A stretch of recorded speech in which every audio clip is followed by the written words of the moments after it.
How it happened that Mastro Cherry, carpenter, found a piece of wood that wept and laughed like a child. Centuries ago there lived a king, my little readers will say immediately. No, children, you are mistaken. Once upon a time there was a piece of wood. It was not an expensive piece of wood. Far from it.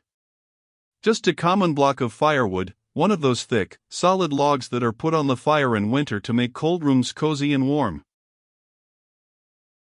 I do not know how this really happened, yet the fact remains that one fine day this piece of wood found itself in the shop of an old carpenter. His real name was Mastro Antonio, but everyone called him Mastro Cherry, for the tip of his nose was so round and red and shiny that it looked like a ripe cherry. As soon as he saw that piece of wood, Mastro Cherry was filled with joy. Rubbing his hands together happily, he mumbled half to himself. This has come in the nick of time. I shall use it to make the leg of a table. He grasped the hatchet quickly to peel off the bark and shape the wood. But as he was about to give it the first blow, he stood still with arm uplifted, for he had heard a wee, little voice say in a beseeching tone, "Please be careful. Do not hit me so hard." What a look of surprise shone on Mastro Cherry's face. His funny face became still funnier. He turned frightened eyes about the room to find out where that wee, little voice had come from, and he saw no one. He looked under the bench, no one. He peeped inside the closet, no one. He searched among the shavings, no one.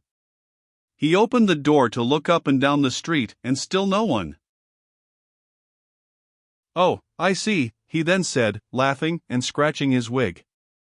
"It can easily be seen that I only thought I heard the tiny voice say the words.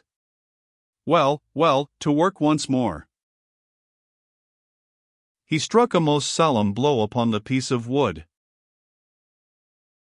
"Oh, oh! You hurt," cried the same far-away little voice. Mastro Cherry grew dumb, his eyes popped out of his head, his mouth opened wide, and his tongue hung down on his chin.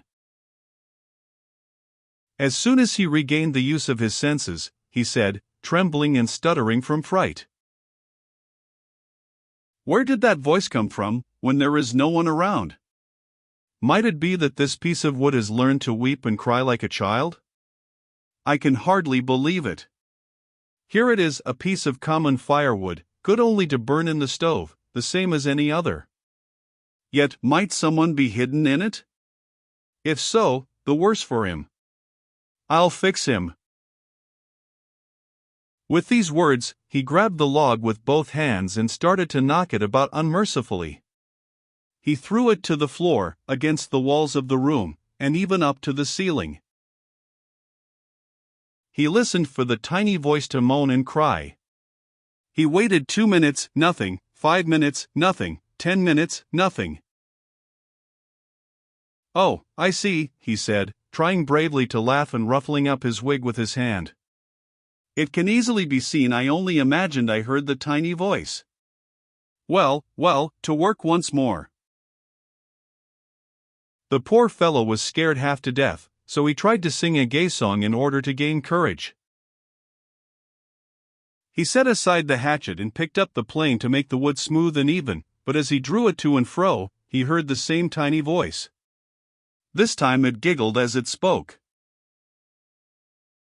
"Stop it. Oh, stop it.